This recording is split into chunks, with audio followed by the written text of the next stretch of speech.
Jóvenes señoritas, vamos a explicar el tema redacción de textos.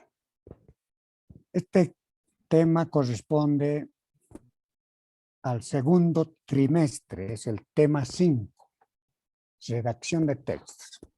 Entonces, vamos a hablar sobre el término morfosintaxis. ¿Qué es la morfosintaxis? Pues vamos a decir, la morfosintaxis del texto es la descripción de las reglas de combinación, tanto de la forma de las palabras como de la estructura de la oración, que en conjunto dan significado pleno al texto. La morfosintaxis, podemos decir, agrupa dos disciplinas, ¿bien?, que es la morfología y la sintaxis. La morfología, que categoriza y clasifica cada palabra según su estructura.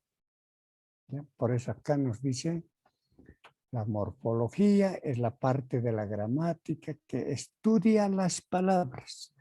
Ya más adelante ya vamos a ver ya clasificación de las palabras por su acentuación, por su estructura, todo eso, ¿no? Eso es la morfología.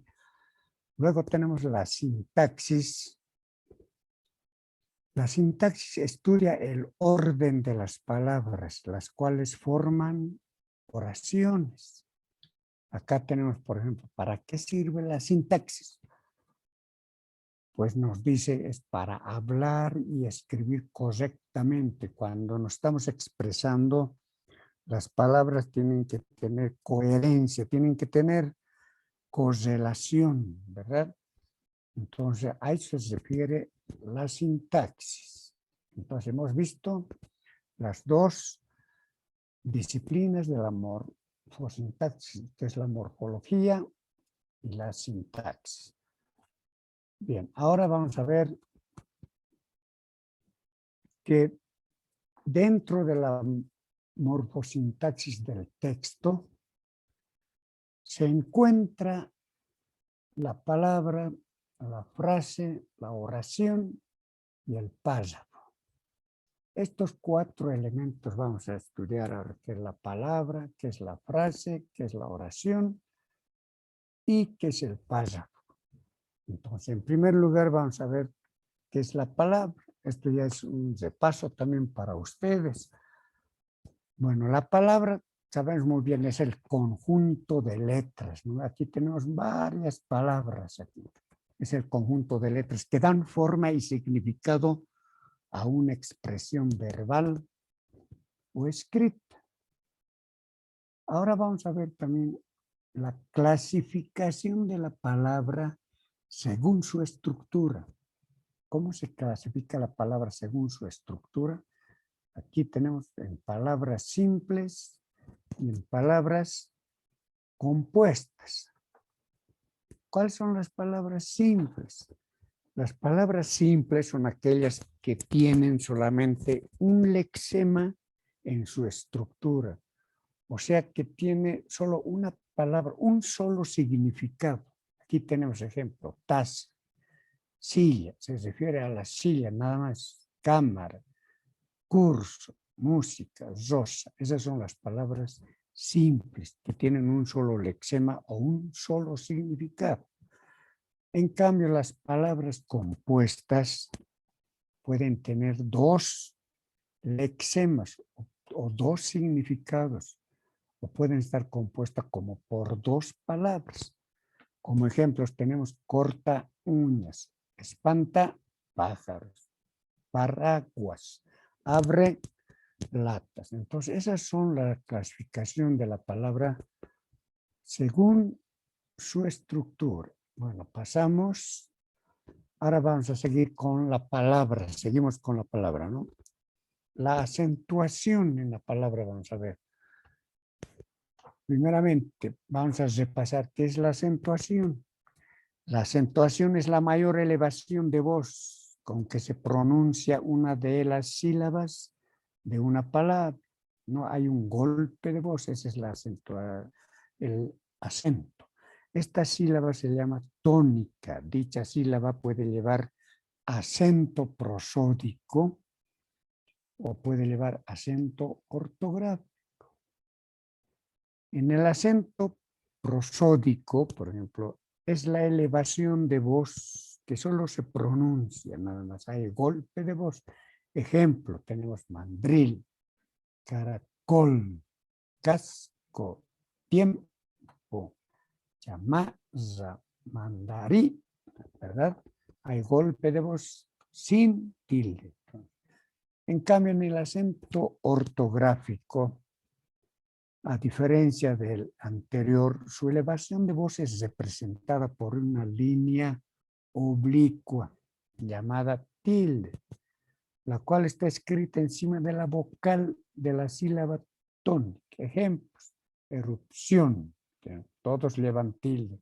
Ñandú, álbum, tórax, película, fácilmente, ¿verdad? Entonces, dentro de la acentuación de la palabra existe el acento prosódico que no lleva tilde y el acento ortográfico.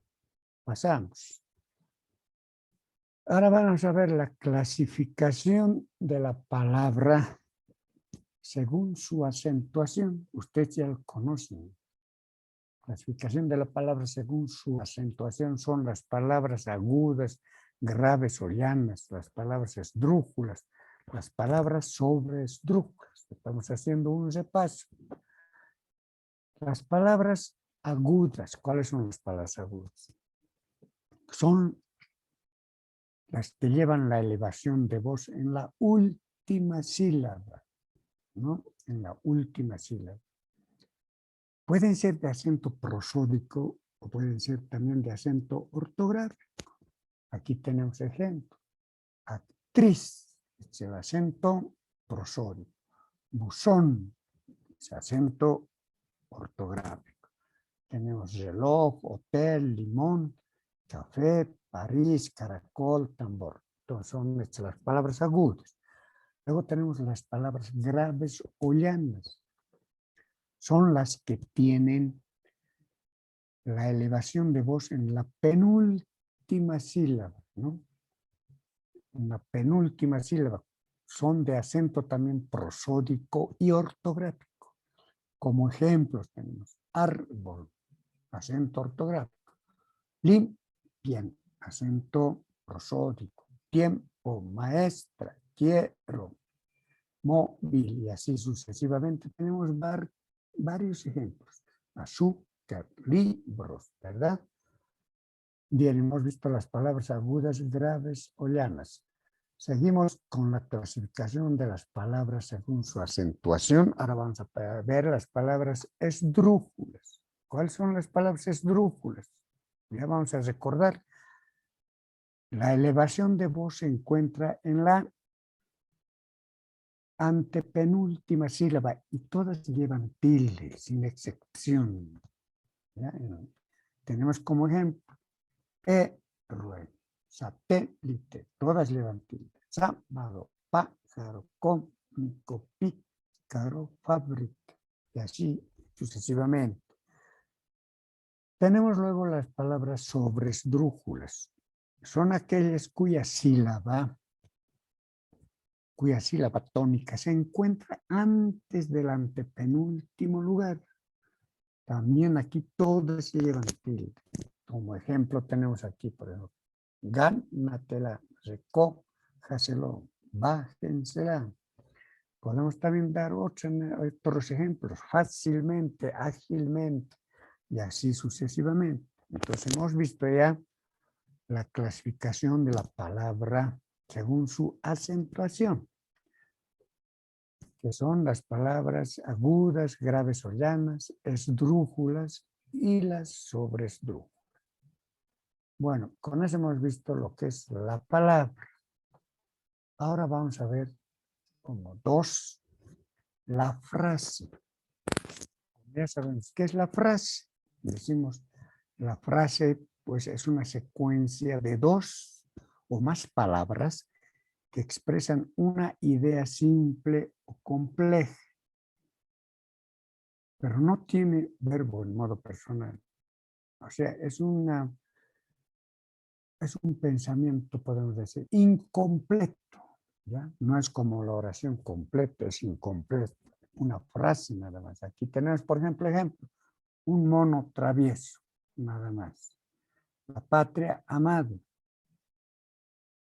¿no? No tiene verbo, no sabes cuál patria, puede ser patria Bolivia, patria Argentina, patria brasileña, la patria amada, nada más. Es un pensamiento incompleto. La casa de los sueños, mi jardín florido, el niño camina, puede ser también ejemplo. O sea, simplemente es una frase. ¿No? Entonces, luego tenemos la oración. La oración ya es diferente. ¿No? La oración es un conjunto de palabras que expresan una idea o pensamiento completo. Aquí ya podemos ver ya el sujeto, el verbo, predicado, etc. Como ejemplos tenemos Paola estudia con mucho interés, pensamiento completo. La bondad es un valor de humildad igual. Juan trabaja con mucho esfuerzo. Juan, ¿cómo trabaja? Con mucho esfuerzo. Toda madre es muy sacrificada. Entonces hay diferencia, ¿no? Entre la frase y la oración. Por último, vamos a ver qué es el párrafo dentro de un texto. ¿Ya? Dentro de la redacción de textos hemos visto la palabra, la frase, la oración. Ahora vamos a ver qué es el párrafo. El párrafo ya es un conjunto de oraciones que se relacionan entre sí, ¿no? Para transmitir un mensaje. Empieza con mayúscula y termina en un punto y aparte. El párrafo está formado por una idea central, por ideas secundarias, y es también recomendable que sea un párrafo que consta de 6 a 8 líneas. Como ejemplo de un párrafo tenemos acá, ¿verdad? Al contrario de lo que se piensa, el abordaje profesional de textos artísticos dista mucho de ser un asunto de mera opinión o gusto. Y así, este párrafo, por ejemplo, consta de 8 líneas. A diferencia de la palabra, de la frase, de la oración y el párrafo. Entonces, en cuanto a redacción de textos, es muy importante decir que consta de la palabra, de la frase, la oración y el párrafo, ¿verdad? Entonces, con esto hemos terminado el tema, jóvenes señoritas. Es el tema 5 que corresponde al segundo trimestre. Bueno, será hasta la próxima y gracias.